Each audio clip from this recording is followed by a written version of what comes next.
अनेक मुद्दे हे देशामध्ये निर्माण झालेले हे 12 वर्षांमध्ये, पण हे निवडणुकीमध्ये आपण वैचारिक देवाणघेवाण निश्चितपणे आपल्या विचाराने आपल्या मतदारावर कसा प्रभाव पाडता येईल त्याच्यासाठी आम्ही निश्चितपणे कमी पडणार नाही याची मी दक्षता या सर्व मतदारांनी या ठिकाणी घ्यावी। आज काँग्रेस पक्षाचे आता आम्ही बसलो,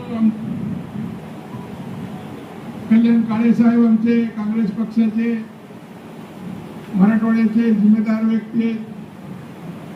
निश्चितपणे मी आपल्याला या ठिकाणी राहुल पाटील साहेब आपल्याला आश्वासित करतो, आपल्याला काँग्रेस पक्षाच्या वतीने जे जे कोणी विरोधी काम केलं त्याच्यावर निश्चितपणे कारवाई केली जाईल आणि त्याला उद्याच आम्ही नोटीस देऊन थोडासा मागून त्याच्यावर उचित कारवाई केली जाईल याची ग्वाही या ठिकाणी आपल्याला देतो।